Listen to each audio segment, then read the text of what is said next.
aí, Brambers? Sejam muito bem-vindos ao episódio 17 do Brambascast. Hoje estamos aqui com ninguém mais, ninguém menos do que Maria Cita. Oi, galera. Que é vegana há 10 anos. 10 anos já? 10 anos. 10 anos, protetora dos animais, mora lá na Chapada dos Veadeiros. E hoje a gente vai entender um pouquinho como é que é esse ativismo dela dentro de uma cidade pequena, né? Então, Cita, primeiramente, obrigada por ter aceitado o convite. Estamos muito ansiosos. E vou começar te perguntando sobre a sua história com o veganismo, né? Como é que foi o momento marcante que você falou, eu tenho que me tornar vegana? Foi em 2015, mais ou menos 3 de maio de 2015. Mais ou menos. Às 3h59 da tarde. Eu lembro que foi muito emocionante, por isso que eu lembro certinho da data, né? Foi um retiro que eu fui participar cantando mantra com meu companheiro, que a gente era um grupo de mantra, né? E com o Oberon. Eu não sei se vocês conhecem, mas é uma ativista vegana. E ele tá nesse meio do yoga. E aí a gente foi tocar nesse retiro, em Juiz de Fora. Eu morava no Rio com meu companheiro na época. Ele também não era vegano. A gente era ovo-laxo, vegetariano, na época, os dois. E aí o retiro, a gente assistiu, durante o retiro a gente assistiu o Cowspiracy, aquele documentário que em 2015 pegou uma galera, né? Tem muita gente que virou vegano nesse ano por causa desse documentário. Eu virei vegetariana com esse documentário. E aí o Oberon depois veio com uma palestra, logo depois do documentário, e a palestra fazia chorar muito. E eu chorava um choro, assim, de libertação, alívio, sofrimento, tudo junto, e aquela percepção muito clara de que eu tava virando vegano naquele momento, que aquilo era muito importante. E aí meu companheiro tava do lado, eu só olhava pra ele chorando. A gente é vegano agora, tá bom. Tá bom. Ele só aceitou. Ele só aceitou, só super convida, e os dois ficaram vegano no mesmo dia. E isso já tem 10 anos. Já tem 10 anos. E quais foram as maiores dificuldades no início pra você? Se teve alguma, né? Olha, de virar vegana e ser vegana, eu costumo dizer que eu não tenho dificuldade, sério mesmo, porque eu só acho uma grande solução pra tudo. Então é sempre muito bom me sentir vegana e ser vegana no mundo. Eu acho que uma dificuldade prática é você sentir que você sabe daquela informação e você lembrar dessa informação. Então não tem um dia que não passa pela minha cabeça que eu sei o que está acontecendo com os animais, né? Então isso é uma coisa que eu busco cuidar dentro de mim, né? Essa percepção a todo tempo dos bastidores e saber que muita gente não sabe. Tem gente que sabe e é sem vergonha mesmo. Mas tem gente que não sabe, a gente que ainda não fez a conexão, que era como eu era antes, né? Então às vezes carregar essa informação o tempo inteiro, a gente tem que saber se cuidar, é saúde mental, né? Para poder lidar com essa informação dos bastidores. Com certeza. E assim, olhando do outro lado também, uma coisa que eu sempre falo é que muitas pessoas têm dificuldade no início de fazer a transição alimentar, né? Mas eu sempre falo pra você continuar vendo documentários, né? Continuar reforçando seus motivos, porque isso vai te deixar ali com vontade de seguir nisso. Porque se você tem um impacto inicial e às vezes não tem mais contato com essa informação, você acaba esquecendo. E assim, a gente vive numa sociedade muito carnista, né? Vamos ver as influências, os diabos aqui, né? Então, às vezes, algumas pessoas têm a virada de chave a isso, mas outras precisam desse reforço, né? De estarem constantemente. Isso foi inclusive, que o Oberon, esse meu amigo, que é um grande ativista, e ele tá muito acostumado a palestrar sobre esse tema e outros, ele falou pra mim isso recentemente, esse ano, eu estive com ele, e ele falou para as pessoas que estavam assistindo, falou, olha, é sempre importante você se reconectar com aquela virada de chave, se reconectar com aquela conscientização que você ganhou. Você deu um passo a mais colocando a sua consciência sobre o mundo e você tomou uma atitude importante, então se reconecta com aquilo, né? Para não deixar passar e vai pro automático quando você vê, deixei pra lá, né? Então, realmente, isso dentro de mim é muito claro, assim, tipo, não faz o menor sentido pra mim deixar de ser vegano, porque eu sei que... Eu não sei se o que eu vou falar tá exatamente muito adequado socialmente, eu ainda não estudei exatamente, mas eu costumo dizer assim, se eu percebi em algum momento da minha vida que respeitar pessoas pretas é um trabalho que eu preciso fazer e estudar como é o racismo e como é melhor, o que eu posso fazer para não ser racista, isso é para sempre. Eu não vou do nada agora virar a chave e falar, cara, agora tô sentindo que tudo que eu fiz de percepção antirracista mudou e agora eu quero fazer o contrário. Não faz o menor sentido.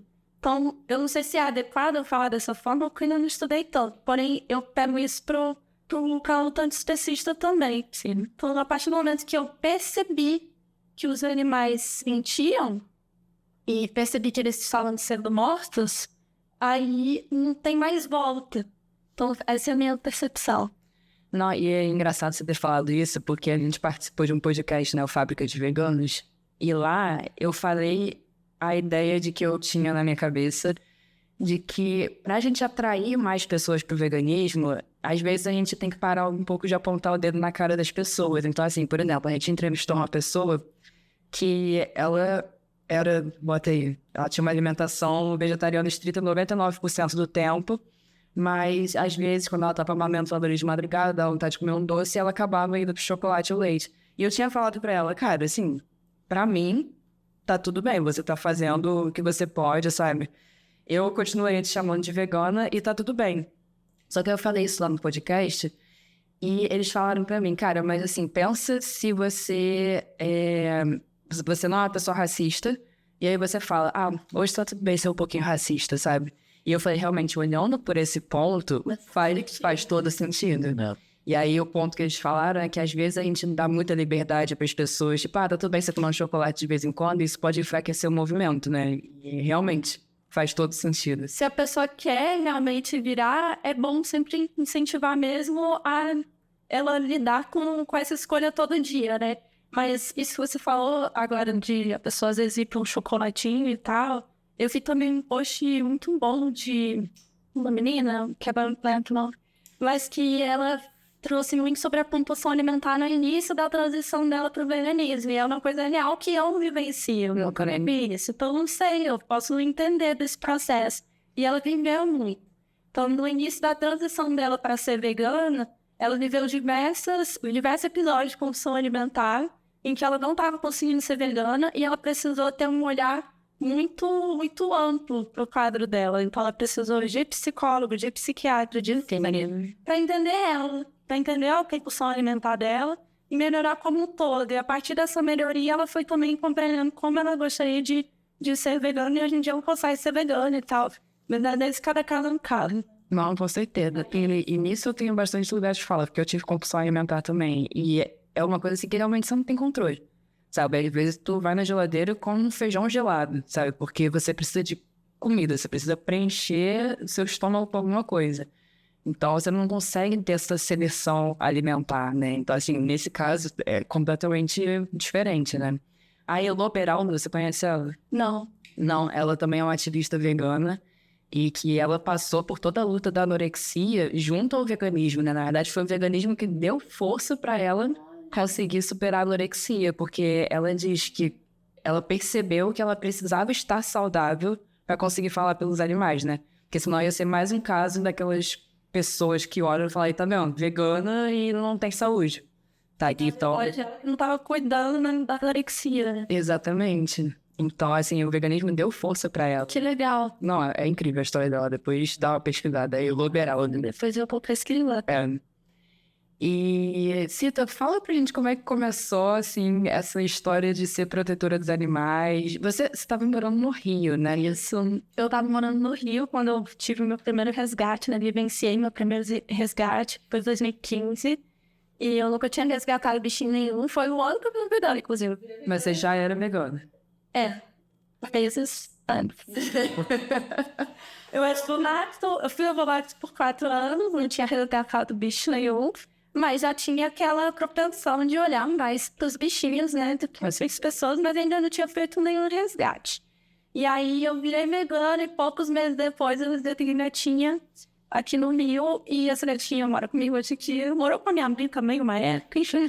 Mas aí logo depois, em 2016, eu fui morar na Chapada dos Veadeiros, onde eu moro até hoje, há 9 anos. E aí lá, que é uma cidade pequena e tal, lá que eu realmente explorei mais essa coisa do que é vivenciar diversos resgates um atrás do outro. Porque eu acho que quando eu morava no Rio, talvez eu até tivesse mais propensão de resgatar e não resgatava, porque talvez eu não visse muito. Porque eu morava em Botafogo, então eu não via muito cachorro e gato em situação de rua em Botafogo, pelo menos. Então, acho que eu nunca me deparei com uma situação, sabe? Talvez só viajando com os pais para alguma cidade pequena do Rio, mas aí você tá com os pais, você tem 18 anos, sei lá, e você não resgata.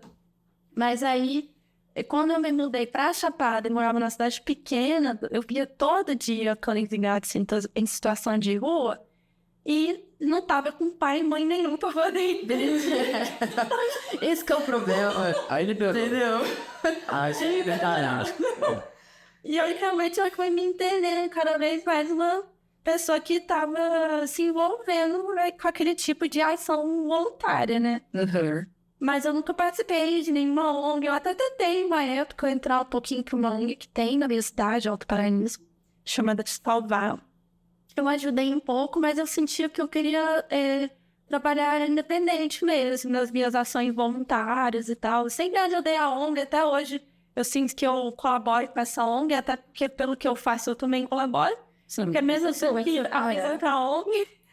E é uma ONG que, na verdade, são mulheres como eu. Mulheres que sentem a empatia e querem fazer alguma coisa, mas não recebem, não são pagas pela prefeitura, dependem de doação como eu, fazem o que podem, não tem espaço físico, elas moram em suas casas. Então, é isso, é aquele quadro típico que a gente vê. Eu vi muita pesquisa já falando assim que as chamadas protetoras, em sua maior parte, são mulheres. Tem mais protetoras mulheres do que protetores de outros gêneros, no caso, pela pesquisa que eu vi. E eu, no início, eu fui fazendo de acordo com a minha possibilidade. Começou ali um cachorrinho, quando o cachorrinho estava na minha varanda, e estava com ninhada e não sei o quê. E aí, quando eu vi a cidade pequena, a cidade começou a já me conhecer. A cidade dos bichos. Complicado, porque aí começa a deixar bicho na sua porta. Pois é, graças a Deus, até isso eu consegui me safar, porque eu fui logo me mudando, então, pelo menos ainda não fizeram isso comigo, graças a Deus. Mas já deixaram perto de mim, já deixaram assim na minha rua. Acho que sabendo que você mora. né? Mas realmente eu fui me envolvendo cada vez mais com cachorro, com gato, em situação de rua. E aí, em alguns casos, eu ajudava, dependendo do caso, eu dei lar temporário e procurei a adoção até chegar à adoção. E dependendo do caso, é algum cachorro comunitário que a região já conhece. E aí fica sempre meio que no mesmo território. E aí eu comecei a ajudar, indo levar uma ração, atualizando a vacina daquele ano, levando na campanha de vacina de anti-raiva da prefeitura. Então eu faço às vezes esse trabalho que não é botar na minha casa. Entendi. É ajudar alguém que já tá pela rua, que não vai dar para botar em casa, mas tem como ajudar. E gato também. E depois boi, e depois cavalo. Eita. Aí foi o meu. Aumentando o tamanho dos bichos. Daqui a pouco é elefante. E você pelo porte médio, depois grande porte. Pois é, esse de grande porte foram muito emocionantes, assim.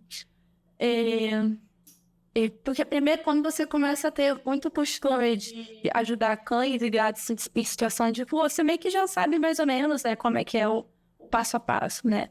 Então, eu fui me envolvendo e sempre de acordo com a minha possibilidade, mas eu sempre usei muito a mídia social. Então, antes eu nem tinha Instagram e eu usava muito o Facebook. Eu falo, gente, me ajuda, vamos procurar adoção e tal. Então, eu já fazia um flyerzinho procurando adoção.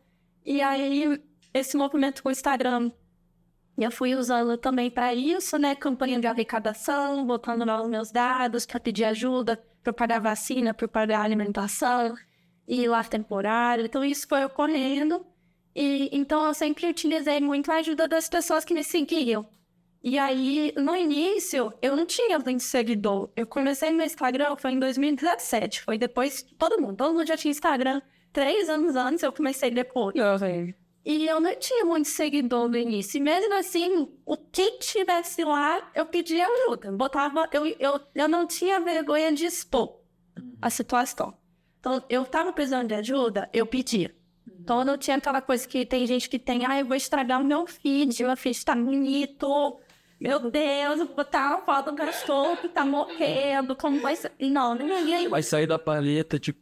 vai sair da paleta. Então, como eu não tinha isso, engraçado que isso também fez o meu Insta crescer até, com certeza, também. E outro ativismo, eu fazia muito ativismo também nessa época no início, de práticas ecológicas, sabe, coisa de compostagem. Eu sempre gostei de postar nesse tipo de dia, sempre. E aí eu sempre utilizei muito essa ajuda das pessoas. Então, teve muitas campanhas que deram muito certo.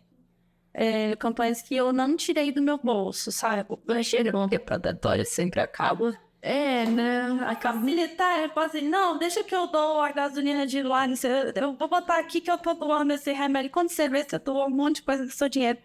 Mas, ao mesmo tempo, eu tive muitas ajudas em muitos casos, né? Então, teve caso que o cachorrinho ficou comigo 3 meses, passando por um tratamento para fechar o pescoço, porque o pescoço teve um músculo. Ai, nossa. Teve vários casos, assim, mais complexos que eu precisei de mais ajuda financeira. E as pessoas se engajaram, né? Nossa, que bom.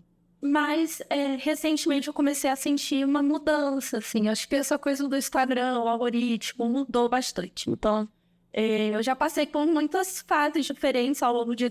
São quase o quê? São 10 anos resgatando, né? Regularmente. Todo ano é um. Mesmo que eu fale, eu vou tirar umas férias aqui. Eu acabo tirando, posso passar uns 4 meses sem me envolver, mas depois acabo me envolvendo com algum.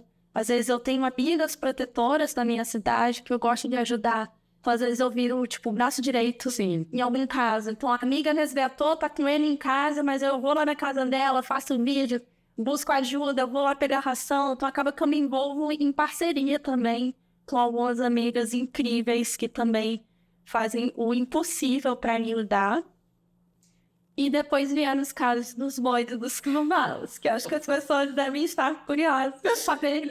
Pois é. Porque realmente, você resgatar um cachorro, você bota no seu carro e você leva para o veterinário. Exatamente.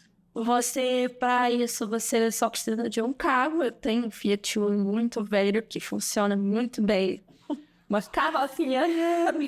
Eu sempre o velho guerreiro. Ele é um velho guerreiro perfeito. O pessoal chama de Samone. Tem sempre um cachorro lá, né? É muito engraçado. E aí, quando eu me deparei com o cavalo, eu entendi que era tudo muito complexo. Até hoje me envolvi com o caso de 2 cavalos e 2 bois. E o primeiro caso de cavalo que eu me envolvi foi assim que veio a pandemia, foi no final de 2020. Uma amiga minha protetora, uma mãe incrível, uma mulher foda, assim, uma mulher forte, maravilhosa, inteligente, lá de Alto Paraíso, que eu admiro demais. Ela botou no quintal dela, lá em Alto Paraíso, um cavalo que tava com aqueles completamente rompido. Ai, tadinho. E ela tinha resgatado ele porque ela soube por um grupo de WhatsApp que ele tava na beira de uma estrada, já tinha 3 dias, sob sol e chuva, sem comer, sem beber água, correndo, com aquele ferimento enorme, sangrando. E ela que não aguentou. E ela moveu o mundo.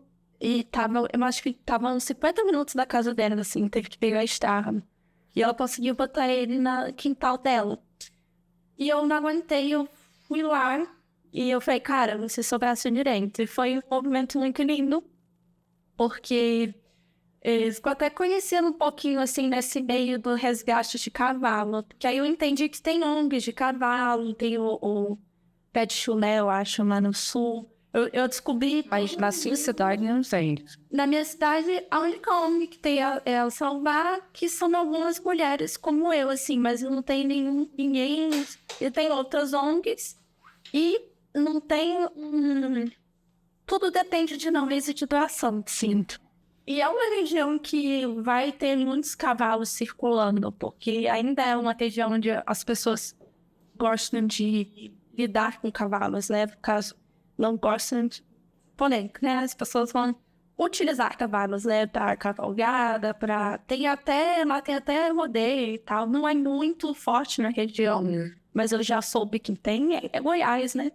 Então, culturalmente tem, mas na minha cidade realmente não tem tanto, mas a cavalgada tem. E aí... acaba sendo até turístico, né?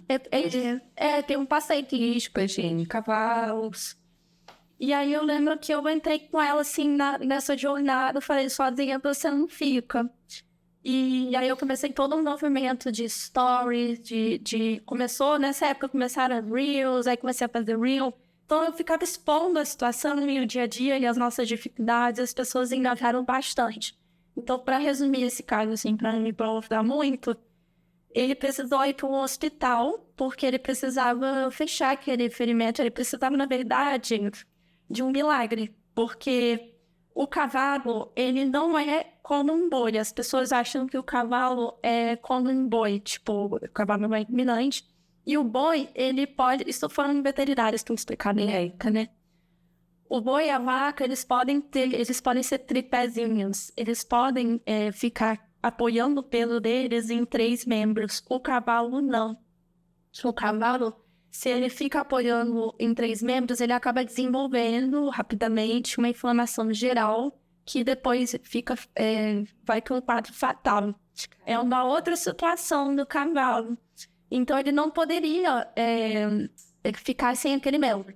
E como que você recupera o tendão de Aquiles? Com a cirurgia. Só que depois de 3 dias abandonado com aquele corte ali, seria impossível a cirurgia. A cirurgia teria que ser no mesmo dia do machucado. Então já não tinha como fazer cirurgia. Então a gente começou todo um processo de pensar numa amputação e prótese. Então teria que ter prótese, uma adaptação da prótese. Antes da prótese, a gente tentou fazer uma outra sustentação com um suporte que a gente mandou fazer para testar. E então estava tendo uma previsão de amputação e seria um processo muito caro. Isso que a gente já tinha conseguido para ele uma vaga social no Hospital Universitário de Brasília, da UNB. Então os alunos acabam estudando com os animais que estão abrigados lá. Então a gente teve a sorte, uma amiga minha falou para eu contatar esse hospital universitário para grande porte. E a gente conseguiu vaga para ele lá. Então, ele morou lá 5 meses. E em Brasília, né? Tinha 3 horas da minha cidade. E eu sempre ia lá. No início eu ia... A cada 10 dias eu ia lá. Então, foi uma dedicação muito grande, né? E aí, houve um milagre. Foi muito bonito. Porque em casos de tendão de Aquiles, realmente... Eu estudei muito na época sobre casos de sucesso com a prótese. E tinha um que, se não me engano, se chamava Campeão. E eu contatei a família. Ele já tinha falecido, mas que o caso era de muitos anos antes, né? Acho que 10 anos antes. E ele teve toda uma dificuldade para se adaptar à prótese, mas se adaptou, né, ao suporte. E ele viveu bem com aquela prótese, mas tinha um dia a dia. A família teve que ter um funcionário, porque essa prótese, todo dia você tinha que limpar aquele coto, tinha que limpar a prótese para não dar inflamação. Então, haveria uma promessa de um trabalho de manutenção por anos, né? Para a vida dele. Então, eu ficava com todo... Quando você vive um resgate desse nível, você vive a incerteza do que você vai viver. E você fica ansiosa. Então, naquele momento da minha vida, eu ficava na dúvida de que life que eu ia conseguir para aquele cavalo. Como eu iria ajudar a pessoa a pagar um funcionário para sempre. O cavalo poderia viver aí muitos anos de vida, acho que mais de 20 anos. E aí eu lembro que eu vivia aquelas ansiedades, tipo, assim, o que vai acontecer? O que vai acontecer? Então eu comecei a dormir mal, comecei a de madrugada acordar com um susto súbito, sem entender onde é que eu estava. Então foram muitas ansiedades vividas. E aí acabou que, por milagre, ele recuperou o tendão de Aquiles. Sério? E as doutoras explicavam que tinha sido um milagre mesmo. Milagre de vida, assim, porque elas diziam que era muito difícil ele recuperar aquela estrutura que ele recuperou. E aí, eu lembro que na época, muitas páginas compartilharam o caso dele, o Cavalo Alegria, tem no destaque no meu Instagram. E ao longo de 5 meses, a gente precisou, eu lembro que eu e ela, essa minha amiga, a gente fazia o controle da campanha. Tudo que entrava e tudo que saía. E a cada necessidade que a gente precisava, a gente postava, botava prestação de contas nos stories, isso é importante. A gente sempre teve transparência. Cada coisinha, a gente botava notinha lá. Pegava notinha de tudo. Postava foto. Então, teve muita transparência durante o processo. E cada novidade, cada procedimento que a gente fazia, cada coisinha, detalhe estava exposto. Então, a gente teve uma extrema transparência. E aí, durante os 5 meses, a gente precisou de R$10.000 e 10.100, mais ou menos. Cara, você conseguiu? A gente conseguiu. De mês a mês, a gente conseguiu. E aí, conseguiu um valor, né, no final. Agora eu não vou lembrar certinho, mas tem no destaque também. Foi uma coisa assim, de, sei lá, sobrar uns R$80. Foi muito assim, cravado. Nossa. Mas como é que você fazia, assim? Você só postava no Instagram? Porque, assim, por exemplo, a gente ajuda o Santuário das Fadas, né? Toda venda que a gente faz na Brambas, a gente dá um valor pra lá. Só que eles estão sempre, assim, na foca, sabe? Tá sem comida, tem muitas dívidas, né? Ela gostou que o Santuário tá morrendo. E, assim, ela mostra a realidade, mas mesmo assim ela não consegue arrecadar, sabe? Você tem alguma dica? É porque, assim, óbvio que são valores muito diferentes, né? Com certeza o gasto dela é muito maior que R$10.000, que são muitos animais. Sim. Mas esses R$10.000 foi ao longo de 5 meses. Gostaria de um valor mensal muito maior. Exatamente. Eu lembro que nesse caso foi no início de 2021 e a gente viveu essa mágica do engajamento das pessoas que nos acompanhavam. Mas eu já estou vivendo uma mudança completamente nítida nos casos de resgate. Eu lembro que 2021, 2022, 2023... eu ainda tive casos de resgate complexos, ainda veio o boi e tal, e uma égua, em que as pessoas se engajaram. Eu lembro, ano passado, foi a primeira vez que eu resgatei um cachorro, e a conta estava 800, eu já tinha gastado R$800 no meu bolso, foi início do ano, e tinha entrado, assim, R$40. Caraca. E não foram nada. E aí eu tive que me satisfazer assim e pronto. Aí eu pedi, e aí cansei de pedir e foi com o meu bolso. Então eu sinto que, eu não sei dizer porquê, mas eu sinto que o algoritmo mudou, essa coisa de Instagram e a luta, a batalha diária pela atenção e a Instagram tá maior. Né? Acho que 2021 foi um ano muito interessante. Foi um ano que lançaram os Reels. Muita gente ainda não sabia fazer direito, né? A gente ainda não explorava tanto os Reels, ainda estava meio apegado às fotos. Então, quem mandou ver nos Reels, né, teve um engajamento maior. Eu acho que a batalha pela atenção no Instagram tá muito maior. Tá bem mal. Então, é muito difícil para produtos batalharem ali por atenção e é muito mais difícil para santuários. Eu tenho essa percepção. Que é difícil prender a atenção das pessoas hoje em dia, né? Falam que você tem que prender a atenção nos primeiros 2 segundos. E esse Sacanamente demais. E também tem a questão de, assim, cada vez mais pessoas querendo usar doação de uma forma fraudulenta, né? Sim, tem isso. Teve um boom desses também. Então, meio que como tem vários, as pessoas ficam meio que assim, quando olha a doação, já fica, talvez tenha já uma coisa assim, um problema de confiança. A pessoa que te segue há muito tempo, já vai te conhecer, ela vai ter isso. Agora, ela é nova. Mas aí as pessoas que já te seguiam há muito tempo também pararam de doar. Olha, eu acredito. Eu lembro que no início, esses primeiros casos maiores que eu precisei de mais apoio, fiquei muito impressionada com o sucesso da campanha. Eu lembro que no início eu escrevi o nome de cada pessoa no caderno. Depois não fui parando, assim, porque realmente você perde o controle. Sim. Mas eu sei que até hoje as pessoas que mais me doam já eram as pessoas que me doavam em 2021, 2020.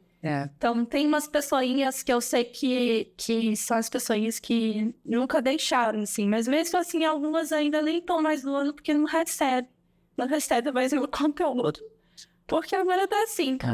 Então, aí eu sempre que eu falo sobre essas minhas vivências de resgate, sempre tem alguém que começa a me explicar o que eu deveria fazer para melhorar o meu trabalho. Sempre acontece. Alguém fala, não, mas sabe o que você devia fazer?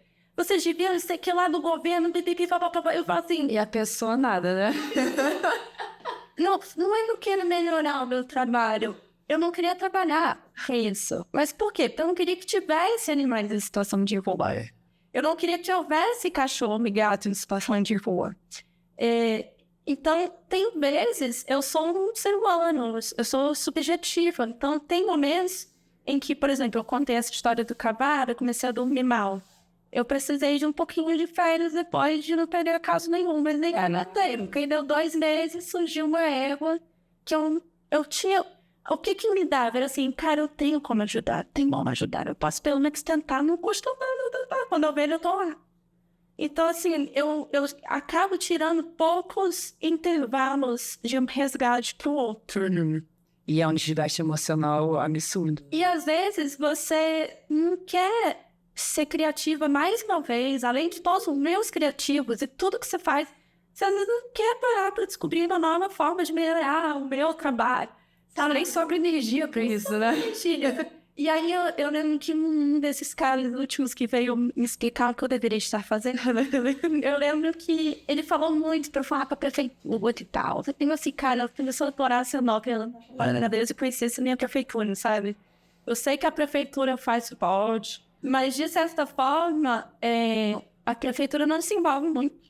E a Salvar, essa ONG da minha cidade, depois de muitos anos de atuação dessas ações voluntárias dessas mulheres, uma delas conseguiu correr muito atrás de uma lei municipal que obrigou, tipo, de 4 anos pra cá, depois de mais de 10 anos de trabalho delas, obrigou a prefeitura da minha cidade a custear 7 castrações mensais. E algumas delas são para cachorros e gatos em situação de rua e algumas são para pessoas de baixa renda. É muito pouco. É muito pouco. E é a única coisa que a prefeitura faz, né? Então, às vezes tem uma promessa de que vão se envolver mais, mas aí quando você vê, não é muito verdade, ou estão demorando, pelo menos, às vezes é uma demora. É que a gente não leva com prioridade. É isso. Então, assim, eu não sei se você, eu, a cidadã de Alto Paraíso, a conseguir mais apoio da prefeitura. Não sei se eu quero me envolver. Às vezes que eu tentei me envolver com coisa da prefeitura, meu psicológico ficou mais abalado. Com certeza. Eu tenho um psicológico que eu preciso cuidar. Talvez não seja eu. Então eu prefiro continuar no trabalho voluntário independente. Que continua existindo. Esse ano, né, ajudei um coelho, teve cachorro também. Mas eu tô vendo que tá cada vez mais difícil contar com doações de seguidores. Olha, eu acho absurdo essa massa da pessoa querer criticar o teu trabalho voluntário. Sendo que ela trouxe o nada. A gente já teve um desse também, há um tempo atrás. No começo, quando a gente anunciou a nossa doação Santana das Quadras, no começo a gente tinha estipulado que a cada venda a gente ia doar R$2. Então nunca era R$2 por venda, porque a gente sempre aumentava o valor no final. A gente dava pra cima e tal, e a gente sempre prestação de contas, que nem você falou. Mas aí teve algum post desse que a gente falou, pra cada doação, pra cada compra com a gente pega o valor da compra e doa R$2. Aí veio uma pessoa e falou, pô, mas só R$2. Tipo, Aí ela com certeza não tá fazendo nada. exatamente, nossa, a mão coçou de mandar assim, e quanto isso você tá doando? É no mês? Ah, tá bom. Mas eu não falei nada. Eu só botei a perninha feliz. Eu não botei nada.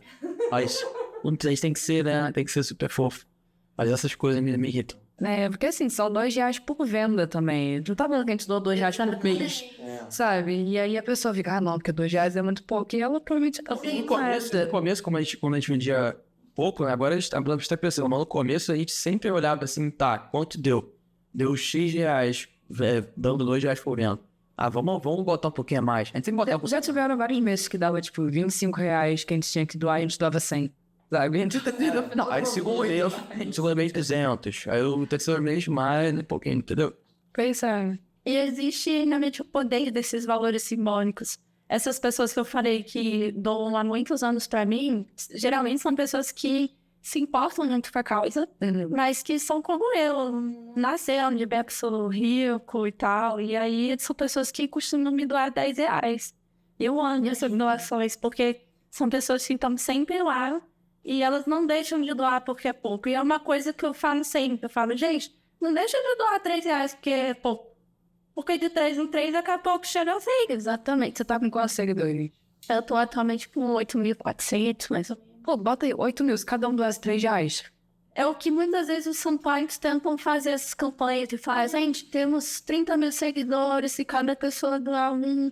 Só que realmente as pessoas estão tendo que fazer toda uma estratégia para chegar ao conteúdo das pessoas. Eu acho que isso foi uma mudança muito grande nas mídias sociais. E o que acontece, a gente teve que estudar isso também para tráfego pago, né, para blogs. Diz que cada vez mais todas as redes sociais, meu Instagram principalmente, você está sendo dominado pelo tráfego pago.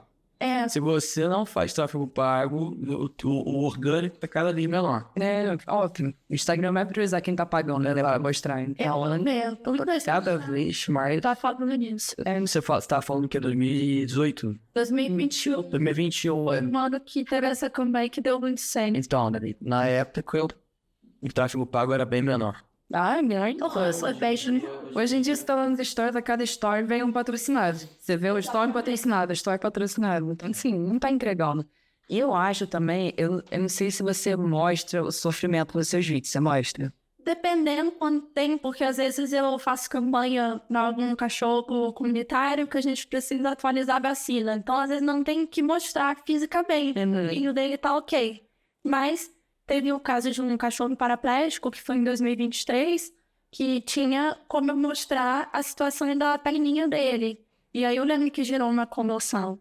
Sim, não, com certeza isso gera comoção, mas eu acho que o Instagram também coloca como conteúdo sensível, e aí ele não entrega tanto. Exatamente, já tem isso também. São muitas coisas, cara, e é uma merda pra vocês, porque você já gasta energia com todos esses resgates, ainda tem que ficar gastando energia pensando em conteúdo. Isso não faz sentido. Eu tenho amigas protetoras da minha cidade que sempre me pedem ajuda nesse sentido, assim. E são pessoas que eu gosto de ajudar, que não são folgadas. Estão ali, estão pegando a bucha e estão me pedindo ajuda. Porque às vezes tem mulheres incríveis lá na minha cidade que estão com garra para poder ajudar voluntariamente alguma bichinha, mas precisam de uma ajuda minha para fazer uma artinha, para fazer um reel mais criativo. Que você é muito boa nisso, por sinal. Como eu tenho a habilidade, então, graças a Deus, mas, tipo, vai ter gente que realmente não tem muito. Não tem. Eu não sei como solucionar hoje essa história, mas realmente a gente está falando de um tema que precisa de muita ajuda. É um tema que muita gente vai olhar e vai falar, é um quadro sem solução. Mas independente de aparentar ser sem solução, muito curiosamente, é uma causa que atrai muitas pessoas que têm empatia. Então, você vai ver que independente de a gente não ver muitas perspectivas de grandes melhorias no mundo todo nessa questão, vai sempre ter gente que não está. É a mesma coisa do veganismo, né? Muita gente fala, não vou virar vegana porque eu não vou fazer a diferença. Cara, faz a diferença, sabe? Olha o impacto que a gente já teve em todos esses anos, né? Do movimento crescendo. Marcas como, sei lá, Seara já estão colocando produtos veganos, sabe? Óbvio, né? Porque são veganos. Sim. É totalmente uma estratégia de mercado. Não quer falar. Tá dando pra falar e atrai mais pessoas pro movimento, sabe? A pessoa que comprava carne na Seara vai ver, agora ela tá com produto vegano, o que é isso? Vai provar. Então, assim... Para um produto vegano ser lançado, o seguinte quer dizer que um produto não vegano não foi lançado para dar, pelo menos, espaço. Só, cara, faz a diferença. São passinhos de formiguinha? São passinhos de formiguinha. Mas vai chegar em algum lugar, sabe? Em algum momento vai chegar. E a mesma coisa também resgates. Exatamente. Tipo, eu acho que faz parte de uma motivação sincera de pessoas que perceberam que podem me ajudar de alguma forma numa situação que tá difícil mesmo. Né? Senão não ia precisar de ajuda, né? Exatamente. E é muito bonito que você vive. Você vive assim como quando a pessoa vira vegana, ela sente aquele quentinho no coração, aquele alívio de estar fazendo uma parte muito legal na vida dela. De uma coisa assim. Fazendo uma coisa que tá super alinhada com valores bacanas dela. Nesses resgates também. Então acaba que eu tive a oportunidade de vivenciar situações muito gratificantes. Teve esse paraplégico que ficou uns 4 meses em lar temporário comigo, cachorrinho. Tive uma alegria dele. O pessoal falava, ai, meu Deus, esse cachorro, meu Deus, que tristeza, ele não anda. E eu assim, só tava vendo, não, tá pulando, ele ficou lá. Eu falei, feliz da vida. Ele andava, você andava... Brincando, né? Ele fazia assim, tipo, as duas da frente, ele corria e o resto ia arrastando. Ele dava umas caídas, assim, coisa mais engraçada, o cachorro alegre, feliz. Chegou até a gente andando, eu andando com ele na rua, aí um cara, hein, o que você tá fazendo com esse cachorro? Isso é uma tristeza, aí deu a entender que eu deveria eutanasiar. Ele da vida pipocando, arrastando as perninhas de trás. Cara, a cabeça do ser humano é muito Então complicada. eu vivi coisas muito especiais, coisas que eu agradeço antes, sabe? Realmente, o psicológico ele vai lidar com... Não, eu não romantizo, né? Eu acho que dificilmente um protetor vai romantizar o que é mais de proteção. Porque realmente é um trabalho que dá uma trabalheira, né? Você vai ter que cuidar de um bichinho inocente que não consegue se defender. Você vai ter que arrumar dinheiro, você vai ter que ver formas de abrigar, dependendo da situação. Você vai ter que, às vezes, lidar com doença, vai ter que lidar com tristeza, com a tristeza de ver, às vezes, o bichinho piorar, por exemplo, quando ela se namora. Enfim, então eu vivi já várias situações que ficam na minha cabeça. Mas, ao mesmo tempo, também ficam na minha cabeça e no meu corpo tudo que eu vivi de conquista, de superação, de vitória. Então, é muito gratificante. Então, eu não me arrependo de nenhum resgate que eu não me arrependo. É sempre uma balança que, no final, eu olho e falo, cara, que desgaste que foi. Mas que lindo. Que obrigada. Não, é trabalho incrível mesmo. Pois é, sempre fico muito grata. Mas, realmente, eu tenho sempre que dar as afastadas por saúde mental, principalmente, né?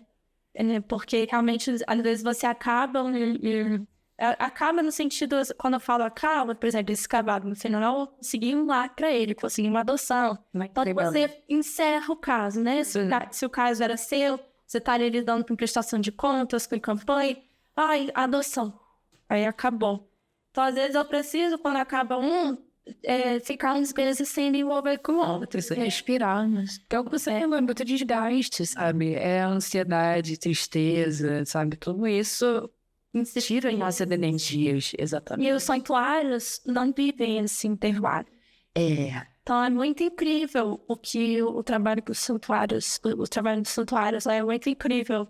Eu tiro o chapéu quando eu fico assim, tendo auto-pena, sabe? Quando fica, meu Deus, tá difícil esse caso aqui, meu Deus. Eu fico assim, cara, Tem gente fazendo coisa muito pior. tipo, cara, fica na tua aí, que ó, o santuário tá aí, ó. Todas. Intervalo, tão perspectiva, tipo, não, eu vou finalizar esse caso e vou ficar no mês sem resgatar ninguém. Não tem como. Então, realmente, E eles geralmente ficam com os animais lá, né? é uma dedicação de corpo e alma todo dia. É muito bonito. E eu ainda nem sei avaliar de maneira... É porque eu gosto quando essas pessoas acadêmicas, sabe, esses influencers veganos acadêmicos, tem uns que falam super bem, sabe? Os profs universitários. Sim. Tem uns que eu indico, adoro, que começam a analisar, tipo, de uma maneira muito profunda o que significa para a sociedade as coisas. Então, eu ainda vou pegar algum deles falando tudo que representa um santuário de animais resgatados para a nossa sociedade. Que assim, a gente aqui, se parar para fazer um exercício, a gente vai falar, representa o quê? Aí representa um exemplo de esperança, um alívio no peito, representa tanta coisa. Mas ainda vai ter algum desses inteligentes de universidade fazendo assim, uma dissertação bonita. Análise profunda. Sobre tudo que realmente, como que beneficia moralmente uma sociedade com tantas lacunas de ética. Sam, e o que a sua família pensa sobre isso? Ela te apoia? Olha, eu cresci com uma família que nunca resgatou bicho nenhum e tinha uma vivência com pets um pouco parecida com uma das antigas, assim, cachorro é cachorro, não vai entrar em casa. Eu ainda tinha aquela coisa assim, né, quando eu era criança. E quando eu resgatei essa gatinha em 2015, A Jubinha. da Jumbinha, nessa época minha mãe dizia que não gostava de gato. Ela sempre falou que não gostava de gato. Minha mãe é parecido. Entendo perfeitamente que você... E a mãe Que os falam isso, é só ter um gato. Exatamente. Aí eu resgatei a Jumbinha e eu tava com uma viagem marcada para visitar a nossa família do Nordeste, e eu tinha que deixar a Jumbinha em algum lugar. E minha mãe mesmo chegou e falou, deixa ela aqui comer. Aí eu falei, não, então tudo bem, vai ser 4, 5 dias. Ela, não, tudo bem, eu, tá bom. Aí deixei com minha mãe. Quando eu voltei de viagem, eu fui lá pegar a gata. Me organizei lá, vou pegar a gata. Cheguei lá e minha mãe, você não vai pegar a gata? Você não para dessa gata. Essa gata fica aqui. Essa gata. E a gata ficou com minha mãe. Isso se chama cárcere privado. Sequestros. Cadeia. Minha mãe se apaixonou pela gata. Foi muito bonito, né? E os casos de resgate, como eu sempre expus na internet, a minha família à distância, né? Que não mora parte da minha família mora no Rio, parte mora em Natal. Mas, como eu sempre expus os detalhes no Instagram, os familiares sempre puderam acompanhar.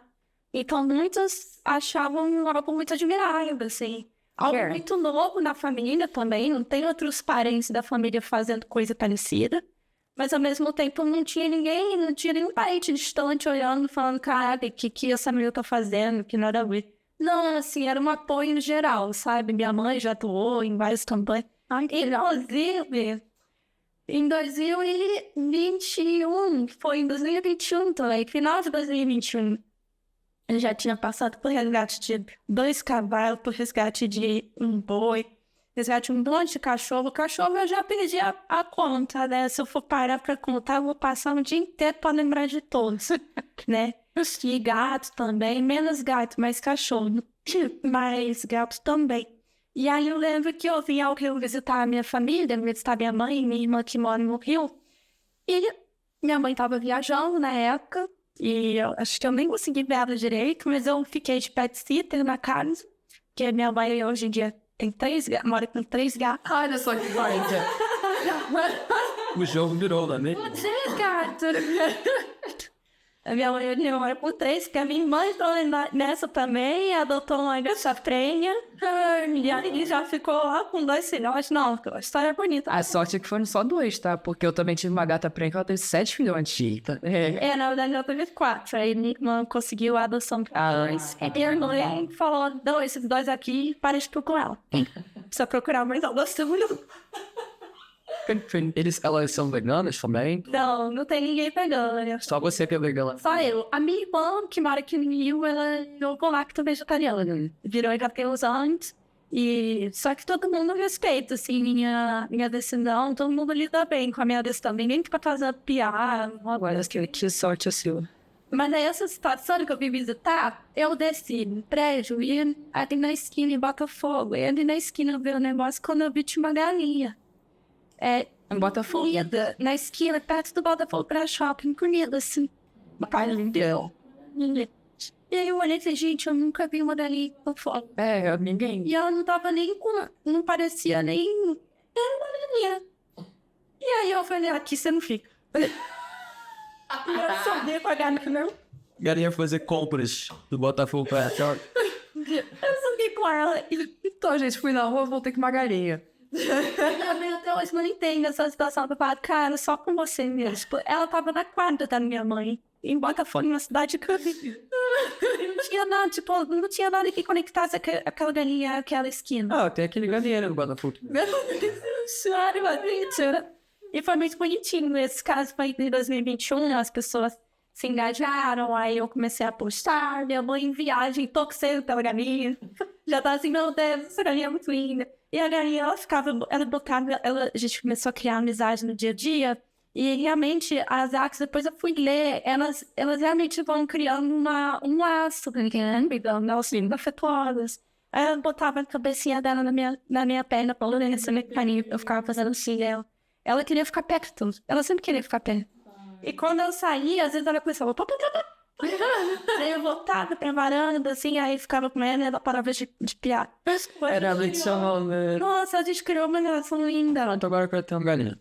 É isso mesmo, tá? Não, isso é muito legal você falar isso, porque as pessoas não veem o quanto esses animais são igual a cachorro e gato, né? Não veem essa semelhança. Eu tive essa vivência, cara, que realmente a gente se apegou uma à outra ali, foi muito bonito, assim. Aí, depois de uns 15 dias, 10 dias, eu consegui a adoção pra ela com uma moça de Petrópolis, que ela tinha um sítio, ela tinha outras galinhas, enfim. Você conseguiu se desfazer da galinha? Oxi, Não pense nisso. cara, doeu, eu chorei muito. Eu tenho vídeo até hoje eu chorando. Eu chorei muito, muito, muito, muito. Mas como eu já tenho esse exercício, porque quando os bichinhos eu dei lá temporada, tem muita gente que fala assim pra mim, nossa, eu não conseguiria fazer o que você faz, porque eu ia me apegar. Mas eu já tenho uma prática. Quantos bichinhos eu já dei lá temporário e pra mim, eu fico feliz, eu choro em todos. Todos eu vou chorar. Aí tá saindo da minha casa, gente, não acredito. Todos. Pega, né? Mas o que eu faço? Eu falo assim, cara, eu consegui um bom lar. Vai ser feliz. Eu preciso da minha casa com menos bichos pra eu continuar fazendo esse trabalho. Se eu for adotar todos que eu resgatar, eu já estaria com mais de 40 bichos na minha casa. Eu não tenho nem... Mas eu não tenho quando. Eu já tenho 4 pets adotados, né? Resgatados por mim, os 4 resgatados por mim e adotados. E ainda tem um deles que é um caso super complicado, que eu tive que... eu separo eles dos outros, né? Não de uma cachorrinha, ela pode estar comendo. Mas os outros não, ele pode matar gato, ele pode matar até um outro cachorro menor. Mas é o que? Um cachorro? É um cachorro... no meu Instagram, ele tá fixado, porque a história é bem emocionante. A história do meu pretão, que ele foi amarrado num arbusto na minha rua. Eu moro na zona rural. E ele ficava sob sol e chuva o dia inteiro, sem água, comida. E um cara lá, dia sim, dia não, às vezes 2 dias não. E ele botava um balde com água, com comida, mas não era todo dia. E aí, às vezes, ele se deixava na corrente e tinha vezes que ele não conseguia levantar a cabeça. Foi uma história muito triste. E por milagre do universo, eu consegui, em um mês dessa situação, o cara matou ele. Todo dia eu passava por ele de carro e eu jogava comidinha pra ele, porque eu não podia estar nem corpo a corpo com ele, né? Tô agressivo. Que o primeiro dia eu até fui tentar e ele se soltou da corrente e eu parei no hospital. Ele era um cachorro que supostamente tinha sido treinado.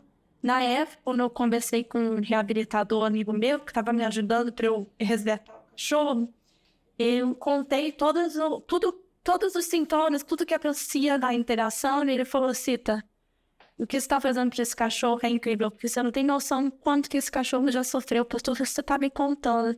Então foi bem aqueles treinos clandestinos para tornar o cachorro de minha, sabe? Todo esse tipo de coisa.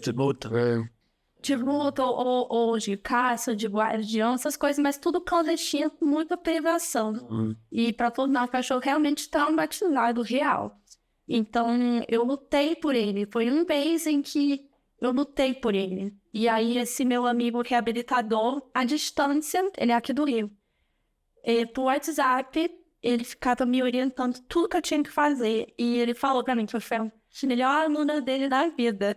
Porque como eu tinha muito interesse de conquistar aquele cachorro, eu fazia todos os exercícios com muita disciplina, com muita regularidade, consistência e bastante, todos os dias.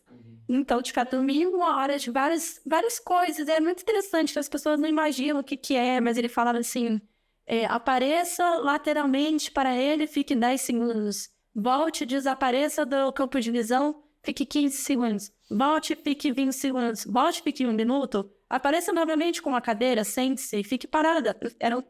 Era muito específico. Eram exercícios muito específicos e eu fazia tudo tintim por tintim, bem detalhado, porque eu tinha pressa de conquistar ele. E deu tudo certo. Em 1 mês, eu tava com ele. Em 1 mês que eu ficava vendo ele lá, e eu fui conversando com um cara pra ver se o cara desistia, o cachorro. E o cara nem morava lá, né? E acabou que o cara desistiu. Esse cara que dá vaga pro cachorro era o dono dele? Era. Supostamente Mas era alguém aleatório. esse cara tinha amarrado o cachorro lá porque tava brigando pela terra. Então foi uma treta. Ele quis um cachorro clandestinamente treinado, porque ele queria assustar outras pessoas. Só que ele nem ia lá muito. Então quem alimentava mais ele era eu. E eu comecei a encher a bexiga para poder a bexiga virar gelo. E eu tacava para ele, para a água chegar, porque eu não podia estar perto.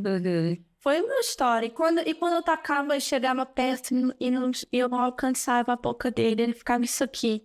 E pai, que dó. Dava uma dor no coração.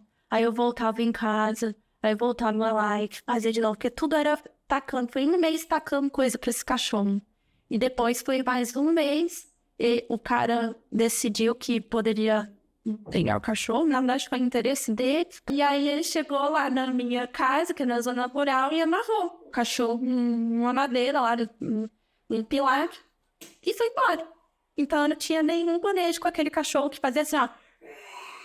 Tem uns vídeos do meu destacado, no meu fixado, tem lá, ele mostrava os dentes. Mas eu já vi cachorro assim, né? E aí foi mais um mês eu fazendo esse tanto de exercício diário para ele ficar de boa comigo no mesmo ambiente sem me atacar. Então, quando isso aconteceu, foi assim. Eu lembro o primeiro dia que o reabilitador, meu amigo, voluntário, ele falou assim: hoje você já pode entrar no mesmo ambiente. E a gente fez um cercado, a parte para ele, assim. Aí falou, você já pode entrar no ambiente e soltar ele da corrente. Sabe? Medo que eu tinha. Porque né, eu já tinha sido atacada por ele. Caso assim, me sonhar muito. Ele vai direto. Nossa, é forte. E quando eu fui atacada por ele, foi... Onde que ele já pegou no braço? Ele me mordeu em 4 lugares. Eu fui pro hospital, não levei ponto, mas foi bem fundo, assim, sangrou bastante. E eu lembro que quando eu contei isso pro reabilitador, ele falou pra mim assim, ele não quis te matar não, tá?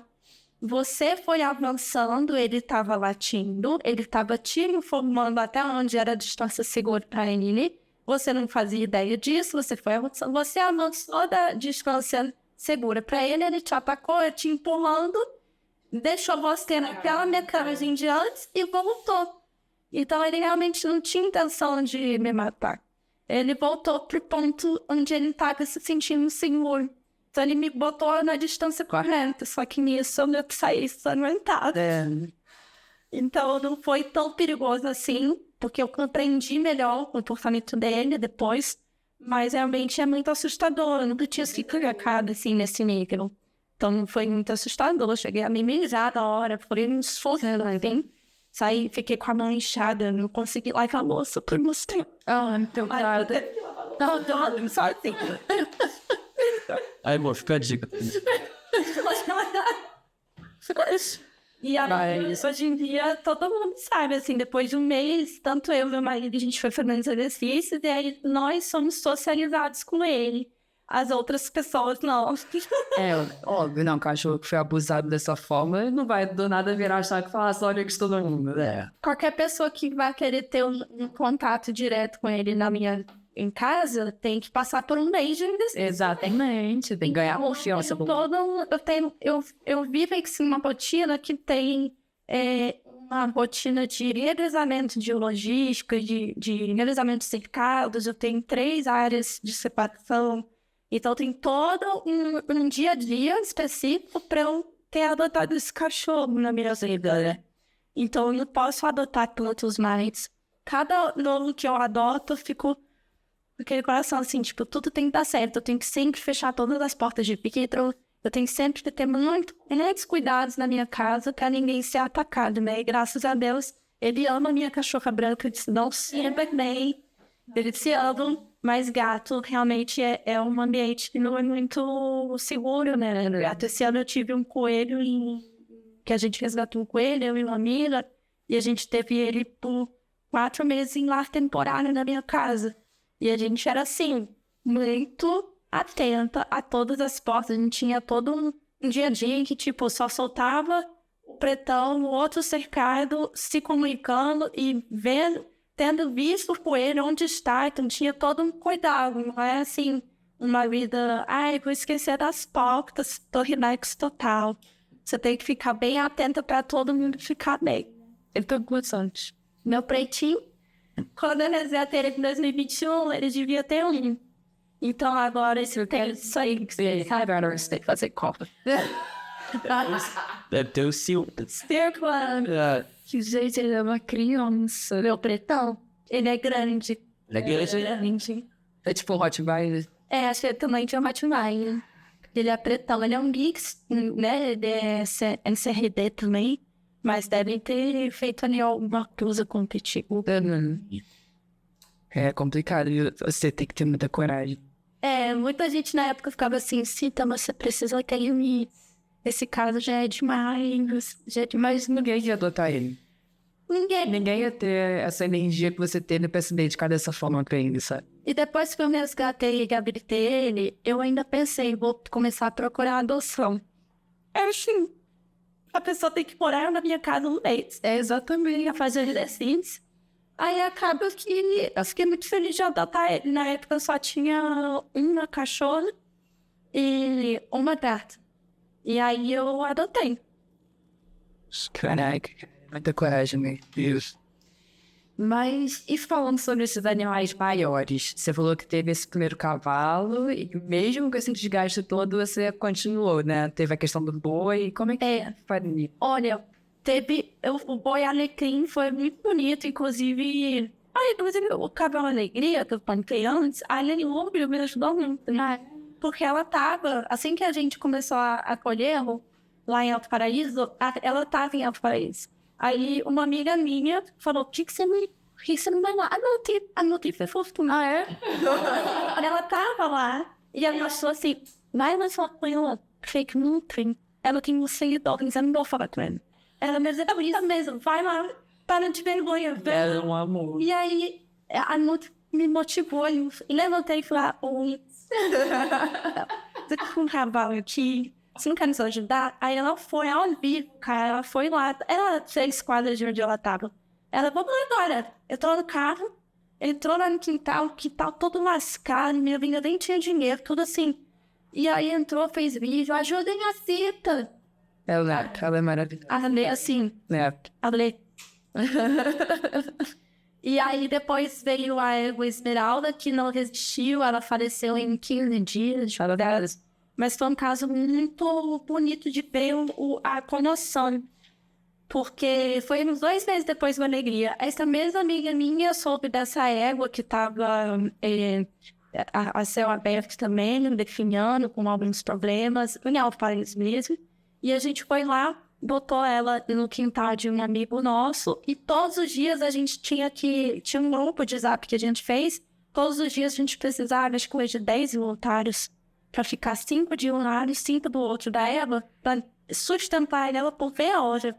Caraca! Então a gente teve que fazer os 15, acho que foi uns 15 dias, se não me engano, uns 12, que ela sobreviveu e que a gente cuidou dela até ela ter que ser eutanasiada. A gente fazia toda uma movimentação diária de conseguir gente para ter meia hora para ir na casa desse cidadão em Alto Paraíso, conhecido nós, para a gente ficar assim, 5 de um lado, 5 de outro, porque é pesado, acabou, pra sustentar ela por meia hora, porque ela precisava ficar meia hora de pé, e ela tava ficando deitada o dia inteiro, senão isso pode causar morte também, né? Porque tem toda a questão de digestão e tal. Então foi uma ação muito bonita de ver o envolvimento dos cidadãos. E foi gente local, foi gente de fora, eu lembro que foram os adolescentes, assim, de uns 17 anos um dia. Foi gente de 50 anos, foi gente de 30 anos. Foi bonito de ver. Mulheres magrinhas, que nem pensaram assim, eu não sou forte, não me importa. A gente precisa de gente que cada um do outro. Foi muito bonito de ver a união de muitas pessoas que ajudaram. Isso foi bem emocionante de ver.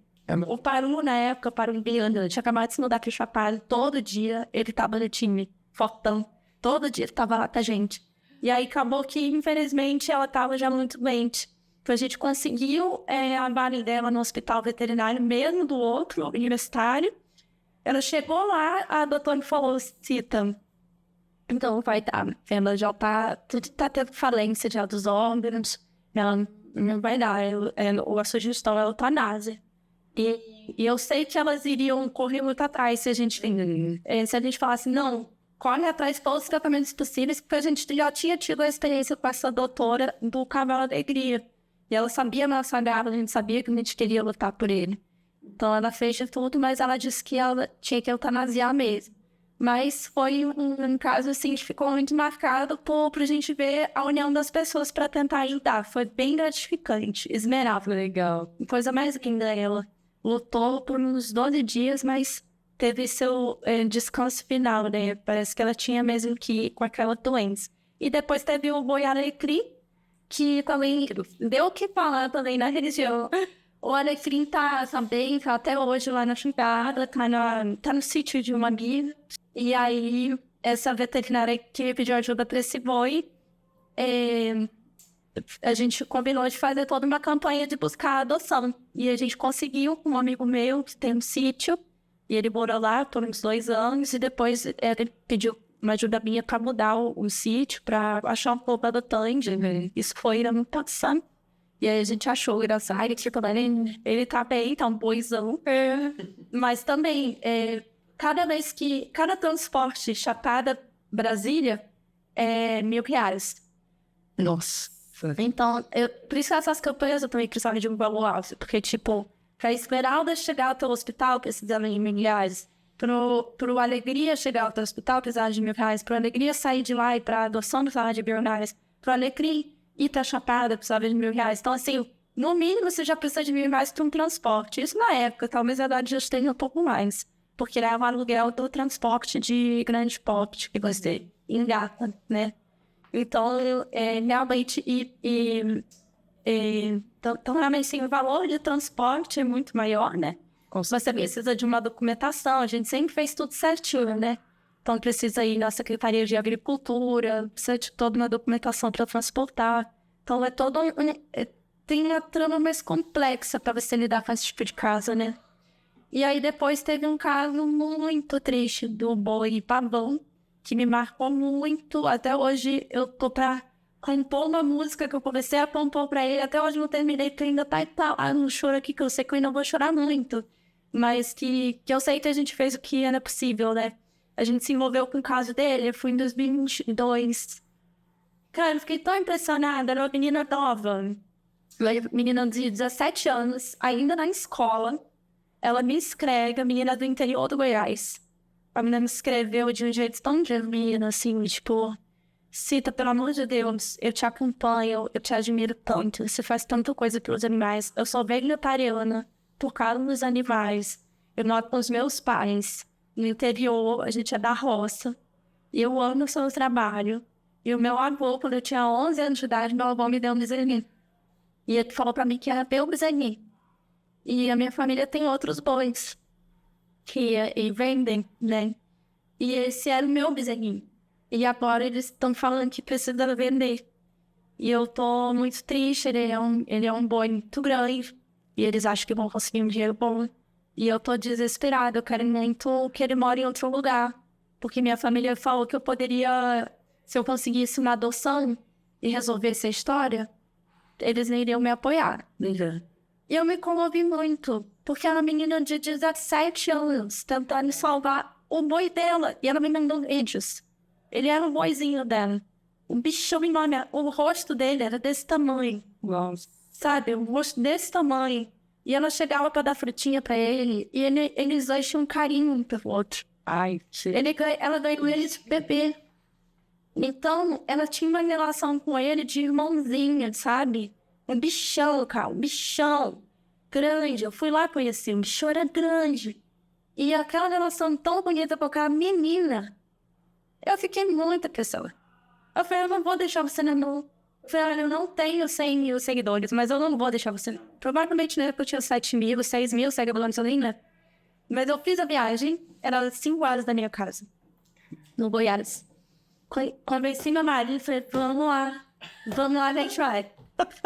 Botei o marido no carro e a gente foi lá conhecer a história, conhecer a família. Olha que bonita a mãe dela. O pessoal era simples. E a mãe dela falou assim pra mim, eu não gosto nem desse pessoal vegano. Eu sou fã da Xuxa. Então, assim, a mãe dela tinha uma compreensão muito acolhedora com ela. Já a parte dos homens da família tá tentando apoiar, apesar de suas limitações e cargos históricos, né? Então, foi feito o que foi possível. Então, eles esperaram por um ano. E eu fui começando uma campanha, porque eu precisava castrar ele. Então, a gente conseguiu castrar ele. Então, eu tive que pagar essa castração. Eu comecei uma campanha de 5 mil reais que eu tinha que chegar para poder transportá-lo para Varvagem para conseguir ir no santuário da Naná. Animal Sente. Que era em Cotia, São Paulo. Era Animal Sente. Só que para conseguir transportá-lo, eu estava dependendo de um documento que eu precisava que a família dela resolvesse. Porque quando você vai transportar um animal de grande porte, você precisa de um documento, um documento que é fazer esse transporte. Sim.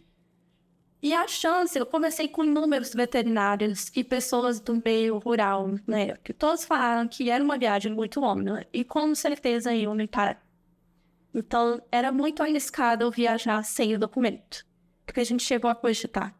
Mas o risco era muito grande. E o que a polícia faz tá sem o documento, acabou. Ou mata na hora ou apreende o animal. Meu Deus. É tudo muito bruto, né, desse meio. Então, eu não ia fazer isso. Eu não ia fazer isso. E era assim, transportar do interior do Goiás para o interior de São Paulo. Obviamente, alguém vai acabar parando e pedindo o documento. Até por saberem que tem gente que vai andar sem o documento. Então, eles podem conseguir um boizão que depois vende, enfim. Então, e o documento estava pendente por conta de uma questão de terra, da família, dos irmãos, do pai dela. E eu ofereci tanta ajuda, eu falei, quer que eu vá ao vivo tentar ajudar? Não, é coisa que depende deles. Só sei que essa enrolação foi para um ano. Eu já tinha grana, eu segurei essa grana na minha continha, tinha grana lá do Boi Pavão, tinha conseguido os 5 mil de doação de pessoas, de 10 em 10 reais. Ao longo de... Eu tinha pelo menos tempo. Falei, tá, então você tá enrolando, mas então nesse tempo eu vou chegar nos 5 mil. E cheguei. E aí depois de um ano, um dia muito desesperador, ela me liga chorando, desesperada. Ela já tinha se formado na escola, estava começando a estudar veterinária. Toda fofa, ainda era vegetariana. Aí ela só me liga desesperada. Cita, tá muita questão aqui na minha família. E demorou muito tudo.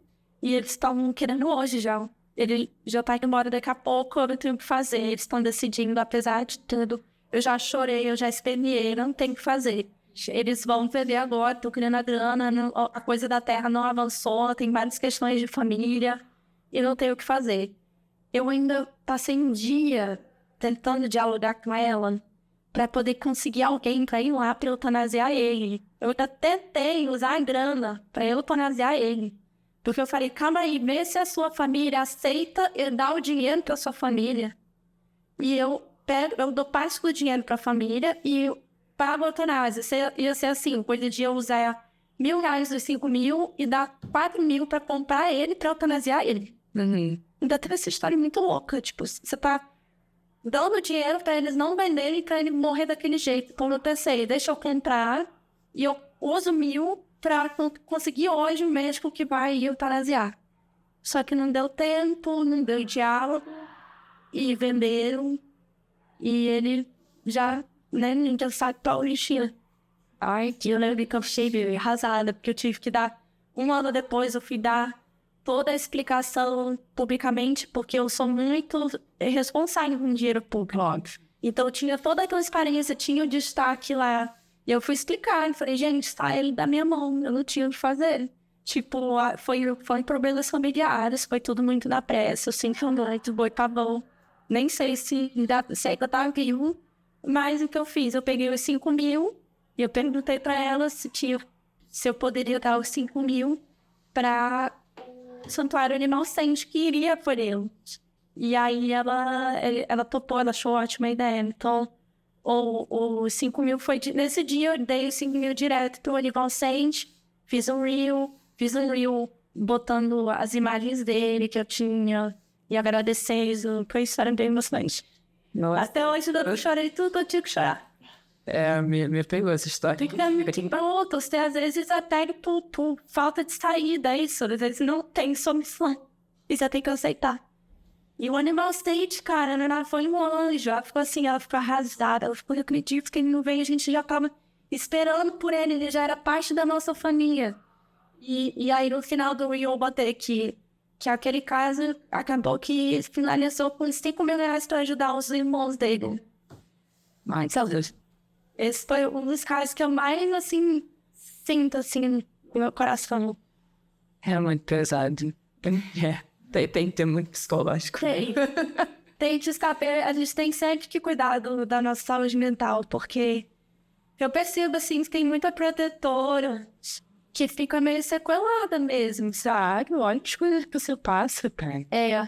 E eu admiro muito a Patrícia do Vale da Rainha, porque ela é uma mulher que, cara, passa ano, entra ano, eu fico vendo aqueles posts de mais animais e mais animais em situações horríveis, e tudo que ela passa. Eu lembro, dia desse estava vendo os posts deles na delegacia, lutando com um monte de coisa, e eu assim, olhando, e ela lá, tipo, falando pra gente ter paciência por ser humano, falando pra gente ter compreensão, falando com calma, falando, ainda nem como se tipo, não xingue o outro, não é nem isso, que eu até consigo. É engraçado, porque tem gente que vivencia esse tipo de situação com os bichos e vai criando muita raiva pelo ser humano. Eu sinto que eu vivo, não é bem uma raiva, não. Eu sinto que eu vivo uma vivência no meu corpo, de que eu vi como o ser humano é capaz de ignorar, né, a dor do outro, ou de realmente ser capaz de querer a dor do outro. Eu posso perceber isso, mas isso me leva para um outro lugar. Isso me leva para um lugar não tão de amargura, mas me leva para um lugar da minha fé espiritual. Então isso fortalece a minha fé. Eu tenho amigas protetoras que isso acaba fortalecendo o ódio dentro delas. Eu sinto todo esse desespero de ver que o ser humano é capaz de coisas horrorosas, e eu vou direto para a minha fé, porque é algo nem. E não é uma coisa nem consciente, é o que me salva. Se eu não for pra minha fé espiritual, eu já tô acabando, gente. Então, realmente, é uma coisa muito natural de mim. Mas a Patrícia, ela vai... É um outro nível. Ela mantém... Eu não sei como tá a saúde mental dela, porque tô amiga próxima dela. Mas eu sinto que ela mantém uma saúde mental boa, sabe? O suficiente pra ela passar essa força pro outro. Eu não sei se eu tô nesse lugar. Ela consegue ali, com aquela serenidade dela, trazer muita verdade no que ela tá falando. É como se ela realmente vivesse aquele ensinamento que ela passa, né? É muito bonito, assim. Eu acho ela, assim, um exemplo de pessoa que leva adiante o santuário de animal resgatado, né? É um exemplo. Com certeza. Tem que ter muita força, muita coragem.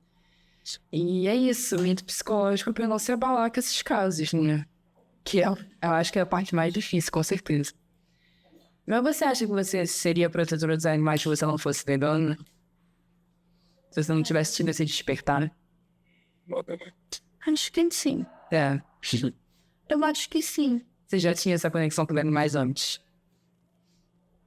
É engraçado, porque na minha infância, eu não lembro, assim, de nenhuma situação, porque às vezes tem um vegano que fala assim, nossa, quando eu era criança, eu não tinha tanto isso, né? Mas eu acho que eu teria se eu tivesse sido incentivada, né? Porque a gente é muito becada. Não tinha as coisas. E a mãe até conta que uma vez, eu lembrei direito, mas ela conta que uma vez eu tinha uns 8 anos e fui num restaurante de pesca e carne com a família. Eu já fui. E eu pesquei. Depois o pessoal falou, você vai comer o peixe que vocês pescaram. Eu fiquei muito chocada. E ela disse que eu nem quis comer. Então você já tinha pego, eu acho. Já. Então eu já tinha. Mas realmente, assim, de resgate, nunca quando era criança fiquei, assim, pedindo pros pais, tipo, aquele bichinho não passou muito esse tipo de situação. Talvez por falta de oportunidade, mas de alguma forma eu acho que sim, que mesmo que se eu não fosse vegana, eu ia acabar tentando ajudar os cachorros e gatos. Por que eu não falo cachorro e gato? Porque são as espécies que são domésticas e que estão em situação de rua, entende? Mas ainda tem uma coisa na Chapada dos Veadeiros, que é a questão do Parque Nacional. Então, vocês vão ver, a gente que se conheceu agora e começou a se acompanhar no Instagram, todo ano vai acabar aparecendo um caso de resgate de silvestre no Instagram. Já era de praxe. Por quê? O ICMBio, infelizmente, ele tem muitas lacunas de verba, de apoio. Então, quando ocorre um caso de silvestre atropelado, machucado, na Chapada dos Veadeiros, acaba sobrando para os cidadãos também. Não tem órgão, as pessoas falam, como assim, você não para que não das Chapada dos Veadeiros, não tem telefone para ligar. Não tem, os animais estão ao léu, não tem ninguém, não existe. Muita gente fala, não é possível, deve existir. Não tem. É tipo, eu tenho uma amiga dentro do parque que trabalha no parque e já veio direto pra mim me pedir ajuda. Sobra pra quem ajuda. E porque, infelizmente, a gente tá nesse país, né? E o ICMBio não é muito alimentado. O de apoio é muito precarizado. Então também não é culpa do ICMBio, assim, né? É culpa toda de um governo, né? Vai muito mais fundo. Mais fundo. E qual a dificuldade, assim, que você vê de estar sendo a protetora dos animais numa cidade tão pequena? Eu acho que em cidade pequena, muitas vezes você vai ver muitos cachorros e gatos em situação de rua, então você vai ver com muita frequência, você vai ver animais necessitados na rua precisando.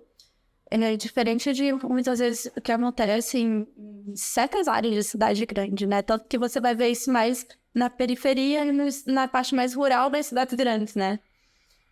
Às vezes também a questão de ser pequeno e todo mundo te conhecer, às vezes isso é bom, mas às vezes também pode ser ruim, porque também pode ser um risco de começarem a abandonar perto da sua casa, ou às vezes um risco de conflitos, né? Entre pessoas que vivenciam ali o quadro complexo social daquela região, né? Acho que é isso. Perfeito. E voltando na questão dos silvestres, você tinha mais alguma coisa para falar que ia linkar com os animais domésticos? Sim. Quando eu comecei a morar na Chapada e comecei a lidar com serpentes, com, às vezes, lagarto teiu, casos de animais, né? Tartaruga não sei qual é o nome. Não, opa. O jabuti que eu já encontrei lá, enfim. Às vezes você lida com fauna silvestre da região. E eu lembro que uma vez, existe essa coisa assim, da gente não saber. Quando eu fui morar lá, eu fui perceber que você deixar o seu cachorro solto, assim, com livre acesso à rua, isso vai ter um impacto diretamente na fauna silvestre, né? Então, as espécies domésticas, elas vão ter seu impacto na fauna silvestre ali da região de amortecimento do parque. Então, isso é um risco para ambas partes, na verdade. Tanto o animal silvestre quanto o animal doméstico podem passar doenças um para o outro que não está acostumado, e quanto também pode ocorrer ataques. Então, tanto o cachorro pode ser atacado por algum animal silvestre maior, mas o que mais ocorre mesmo é a fauna silvestre sendo atacada por cachorro. Então, vai ter muito isso. Então, os pequenos animais silvestres têm sido atacados por matilhas de cachorro em situação de rua. Então, que vai indo ali pelos matos e quando vê, tá numa área mais selvagem e tá sendo mais um risco para a redução da vida selvagem, né? Então, a percepção desse quadro aumentou para mim de um jeito que realmente é consenso você dizer que é importante passear com o seu cão na guia. Eu sei que tem muita gente que fala, não, eu vou deixar meu cachorro livre. Não quer dizer liberdade também se ele corre risco de ser atropelado também. Então é muito importante, né, as pessoas passearem com seus cachorros na guia, né? Gato é mais difícil, dependendo da situação, de se manter dentro de casa, mas muitas vezes você pode fazer uma forma de delimitar um pouco mais os espaços do gato, né? Botar redes nas janelas, se você mora em casa, ficar mais atento, ficar mais de olho, enfim. Mas eu acabei aprendendo na Chapada essa relação de proteção animal de domésticos em situação de rua, e as ações de proteção e de cuidados a animais em situação de rua que são domésticos, ela está diretamente ligada e beneficiando a luta em relação aos animais silvestres, né? Então, teve uma moça uma vez na Chapada que falou: olha, você que gosta de cachorro, você viu a notícia do cachorro que atacou o veado? Aí eu assim, meu Deus. Eu fui explicar pra ela, eu falei, pois é, sabe quem é que tá tirando o cachorro da rua? Pessoas como eu. Sabe quem é que tá conscientizando as pessoas de castrarem seus cachorros? Pessoas como eu. Então assim, não é que eu gosto de cachorro, eu vou ajudar. Gente, eu não gosto da situação de calamidade que existe. Então eu vou ajudar. E você ajudar vacinando, castrando cachorro e gato de situação de rua, você tá diretamente beneficiando os animais de fauna silvestre que estão sendo atacados por animais domésticos. Então, tem toda uma questão socioambiental dos cachorros e gatos em situação de rua na Chapada dos Veadeiros, que é uma região de parque nacional que vai ter muita fauna silvestre ainda, muita fauna selvagem. Então, tem toda essa dinâmica e essa correlação que eu gosto muito de pontuar, porque às vezes as pessoas não conhecem isso. Eu mesmo não fazia ideia antes de morar Eu não fazia ideia. Pois é. E mais do que nunca, eu fico orientando as pessoas de sempre castrarem, né, seus animais que tutelam. Se puder, uma vez no ano, castrar um cachorro em situação de rua, castrar um gato em situação de rua, uma vez no ano, mesmo que você não se considere protetor, isso vai estar ajudando a vida selvagem, isso vai estar ajudando o bichinho que está na rua, ajuda todo mundo. Porque é um problema socioambiental, é um problema de todos, né? É um problema da nossa sociedade. E ainda evita deles se reproduzirem na rua, né? Exatamente. Aumentar a população dos domésticos de rua. Exatamente. Então, perfeito. Sinto, estamos chegando ao final do nosso episódio. Cara, eu amei saber do seu trabalho. Sério, de verdade, você tá de parabéns por tudo, pela coragem, pela força, por tudo que você faz. E a gente vai pro nosso último quadro, que é um jogo de perguntas e respostas rápido, tá? Então o Vitor vai te fazer algumas perguntas, aí você responde com o que vier na sua cabeça. Bom? Combinado. Vamos lá. Primeira pergunta. O que é veganismo em uma palavra para você? Compaixão. Compaixão, afeta. Um alimento vegano que não pode faltar na sua casa. Banana. Um resgate inesquecível. Um boi pavão. Tem 6 anos de geração aí que você fala. Inesquecível. Maior alegria no ativismo. Poder ajudar. Não, é bem, né? Maior dificuldade no ativismo. Perceber os bastidores. Perceber, boa. Um sonho que ainda quer realizar. Visitar muitos santuários ainda que eu não conheço. Você já visitou algum? Eu tenho muita vontade. Só um. Qual que você visitou? Que na verdade não é específico de animais, que é uma unidade de uma filial de Figueira, que fica em Teresópolis, que é uma comunidade espiritualista. Aí eles já adotaram crianças, adolescentes, e eles cuidam de mais de 300 animais. São ovo-lacto-vegetarianos, e o foco não é animais. Também tem animais que eles resgataram e cuidam. Então não é um santuário de animais, é uma comunidade religiosa que tem um trabalho de caridade. Que legal. Só pra ir mais moderno pra gente fazer, não. Se chama Crescendo. Crescendo. Crescendo. A A música daquele menino lá, Crescendo. Aquele menino lá, que é do Rio. Esqueci o nome dele. Que menino lá. Tem um menino famoso aí. Onde? Precisa amar de menos. Um menininho desse que eu gosto. É porque ele viveu lá em Crescendo. Ele tá dando referência a essa comunidade. Depois eu lembro o nome do menino dele. Esse bacon. Uma frase que te motiva. Frase do motivo? Frase do Oberotti, isso é vegano, hein? Nunca use a sua inteligência para justificar a sua ignorância. Tudo. Toma. Ano bem extenso. Ano teve um latopé no final. Uma mensagem para quem quer ajudar os animais, mas não sabe por onde começar. pare e escute o seu coração. É isso, beleza? Fechou. Então, Cita, gratidão mais uma vez por todo o Eu quero que você deixe um recado pra galera e fala como que eles podem te encontrar, como que eles podem te ajudar, em relação ao Instagram. Certo. No Instagram, @cita.vegana. Lá eu tô sempre postando esses casos de resgate, né, que eu me envolvo, então podem acompanhar por lá. Tô sempre tendo transparência, né, com o dinheiro que vem de doação das pessoas. Podem me ouvir também no Spotify, que eu tenho uns mantras gravados com meu marido. Isso eu escolhi. Pois é, no Spotify, Cita e Gui. Dupla jornadas. Uma dupla vegana.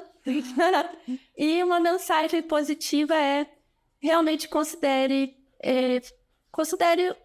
toda essa luta pelos animais, que é uma luta que vai de encontro com valores como empatia, como compaixão, que é uma luta preocupada, né, em se unir a todos os outros movimentos da anti-opressão, né?